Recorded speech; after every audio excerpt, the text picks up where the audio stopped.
안녕하세요. 교육의 진심인 아빠 원어드림입니다. 이번 영상에서는 어떻게 보면 제 전문 분야이면서도 전혀 제 전문 분야가 아닌, 말이 좀 이상하다고요. 여러분, 저는 캐나다 공인이민 컨설턴트입니다. 캐나다의 비자 문제나 그런 부분에 있어서는 정확하게 알고 있지만, 이곳 말레이시아, 저희 가족이 지금 살고 있는 말레이시아에 대해선 저는 비자 전문가가 아닙니다. 말레이시아에 대해서 제가 얼마나 많이 그 비자, 뭐 체류 신분 이런 거에 대해서 얼마나 많이 알겠습니까? 예, 많이 알지 못합니다. 제 전문 분야가 아닙니다. 그래서 오늘 영상은 그냥 가볍게 들어주시면 좋을 것 같습니다. 그냥 말레이시아에서 체류하는 외국인 입장에서 이제 저도 장기 체류를 만약에 생각해야 된다면, 아직까지는 계획이 없습니다. 장기 체류를 만약에 해야 된다면 소위 말하는 뭐 말레이시아 은퇴 비자, 많이들 들어보셨을 거예요. MM2H. 예, 뭐 저쪽 서말레이시아라고 하죠. 저희 가족이 살고 있는 쿠칭은 동말레이시아, 이스트 말레이시아라고 하고요. 그쪽 쿠알라룸푸르로 많이 익숙하신 그쪽은 페닌슐라 말레이시아, 반도, 그쪽 반도 있잖아요. 육지랑 연결된 반도 말레이시아, 혹은 그냥 일반적으로는 한국 분들은 그 웨스트 말레이시아, 서말레이시아라고 많이 합니다. 그리고 실제로 뭐 영어로도 웨스트 말레이시아라고 많이 하고요. 어쨌든 은퇴 비자 뭐 이렇게 들어보셨을 거예요. 저도 당연히 장기 체류를 만약에 해야 된다면 그 비자가 필요할 것 같습니다. 그래서 그냥 기회가 된다면 뭐 정보도 그냥 가끔 검색해보고, 그리고 이제 주변에 그 하신 분들 이야기도 듣습니다.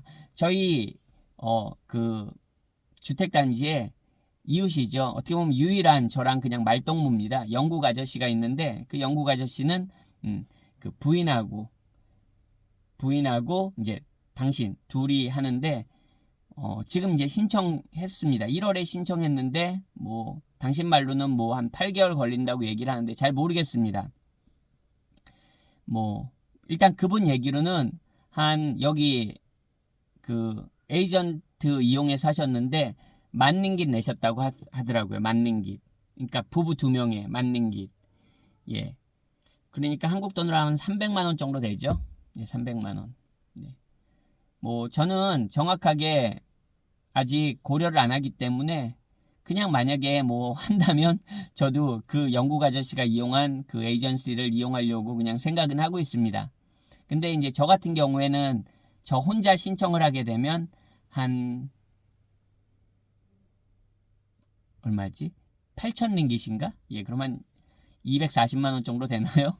예, 뭐 커플이랑 해도 별 차이는 없는 것 같네요. 어쨌든 예, 이제 저도 생각을 했다 안 했다 했다 안 했다 하는데, 이 MMTH 비자가 이제 참고로 서말레이시아 쪽은 그 기준, 자격 기준이 굉장히 올라갔습니다. 그래서 뭐 그 예치금 넣는 것도 꽤 많다고 알고 있고, 뭐 하나로 한 4억 5천, 예, 정확한 금액 틀릴 수도 있습니다. 제가 말씀드리지만 저는 말레이시아 비자 전문가가 아닙니다, 여러분.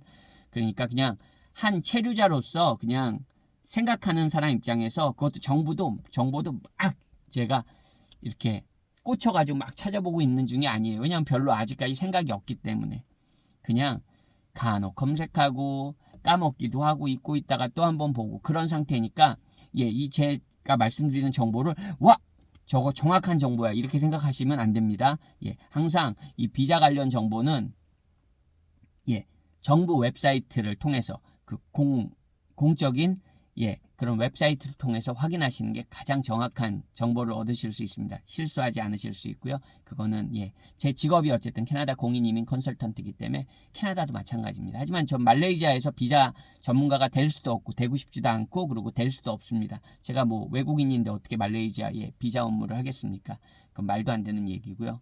전혀 생각도 없습니다. 그냥 한 사람의 그냥 관심 있는 사람으로서 이것저것 얘기하고 있는 겁니다. 참고로 어쨌든 서말레이시아 MM2H 은퇴 비자는 기준이 확 높아져가지고 뭐 예치금도 많고, 그리고 뭐 한 달에 제가 알기로 4만 링깃인가 한 1,200만 원 뭐 월 이 수입이 증명돼야 되고, 일반 한국 분들 맞추기 그렇게 쉽지 않을 것 같아요. 물론 돈이 있으신 분들은 뭐 어려운 조건은 아닐지도 모르겠죠. 하지만 적어도 제 기준에서 보면 그거는 가능하지 않은 그런 조건 같습니다. 당연히 생각지도 않고 생각할 수도 없는 그런 조건이고요.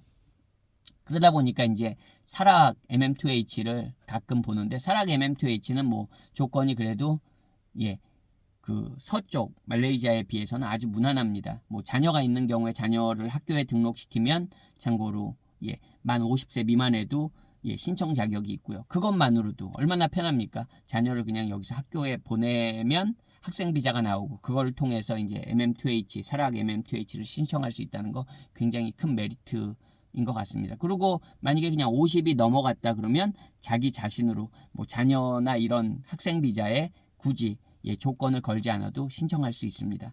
그리고 또 뭐 한 가지로는 뭐 60만 링깃 하나로 하면 뭐 1억 8천 정도 되는 부동산을 구매하면 뭐 50세 미만에도 또 신청할 수 있는데, 솔직히 여기 처음 오시는 분이 1억 8천 주고 부동산을 바로 구매하고 신청하는 거 글쎄요, 모르겠습니다. 저는 솔직히 그 부분에는 관심이 전혀 없어서 그거는 뭐 고려사항도 아닙니다. 만약에 제가 한다면 뭐 제 아이 학생 비자 아니면 제 스스로 이제 거의 몇 달만 지나면 만 50이 되기 때문에 그냥 제 스스로도 신청 자격이 됩니다. 이제 곧 얼마 안 있으면.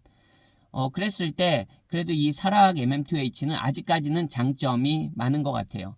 뭐 그 기준이 좀 올라가서 예전엔 15일이라고 그랬는데 뭐 체류 기간이 30일 동안은 여기 사락 주에 머물러야 한다고 합니다. 하지만 즉 30일만 머물고 나머지 11개월은 소위 말하는 그 KL 쪽, 웨스트 말레이시아 그쪽에도 머물 수 있다고 합니다. 얼마나 좋습니까?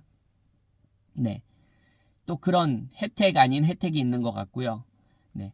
물론 이게 10년짜리라고 알고 계시지만 서쪽 MM2H도 그렇고 이쪽 사락 MM2H도 그렇고, 그리고 이제 심지어는 왜 사바주 코타키나발루의 사바주 MM2H도 있잖아요, 여러분. 이제 그것도 이제 시행될 것 같은데, 기본적으로 말레이시아 비자법 자체가 5년이 최장입니다. 5년이 최장입니다. 그래서 5년짜리 나오고 또 이제 연장해서 5년을 어떻게 보면 특별한 이런 이슈가 없으면, 어떤 큰 변화가 없으면 5년을 연장해주는 조건이라서 10년으로 얘기하는 겁니다. 10년짜리 비자를 한꺼번에 주는 게 아니니까 그거는 혹시 모르시는 분들이 계시다면 뭐 다 아시겠지만 뭐 저보다 모르시겠습니까? 참고로 참고하시면 될 것 같고, 어쨌든 이게 또 재미난 게, 그러니까 제가 표현할 때 좀 웃긴 것 같은데 재미난 게, 이 서쪽 웨스트 말레이시아 MM2H를 가지고 계신 분들은 여기 살아가게 살 수가 없습니다. 물론 뭐 쿠알라룸푸르 쪽이나 그쪽에 사시는 분들이 뭐 꼭 쿠알라룸푸르만 있는 건 아니죠. 뭐 한국 분들에게도 익숙한 조호바루, 뭐 페낭 그쪽에 사시는 MM2H 분들이 이쪽 살아가게 살 수 없습니다. 그 MM2H 비자로. 참 재미나죠. 물론 이제 그분들이 뭐 여기에 사시러 왜 오시겠습니까? 서말레이시아가 일반적으로 생활적인 인프라도 훨씬 더 잘 갖춰지고 훨씬 더 생활적인 여건들이 더 좋은 게 사실인데요. 하지만 어쨌든 재미납니다. 그쪽 서말레이시아 MM2H 비자를 가지고 계신 분들은 이 사락에선 따로 체류하실 수가 없습니다. 왜냐하면 사락에서 체류하기 위해선, 장기 체류하기 위해선 다시 그 사락 MM2H 필요하다고 합니다. 근데 아까도 말씀드렸지만 사락 MM2H를 가지고 계신 분들은 그 서말레이시아에도 최장 어떻게 보면 뭐 한 11개월 그렇게 가까이 살 수 있는 그런 또 특혜가 있는 거죠. 재미납니다. 그리고 마지막으로 또 더 그냥 재미난 거는, 이 서말레이시아 분들이 그냥 말레이시아 국적자가 이 동말레이시아에 오더라도 그 비자, 그러니까 체류 그 비자가 필요하다고 하네요. 저도 그냥 어디서 들은 것 같은데 그게 말이 되나?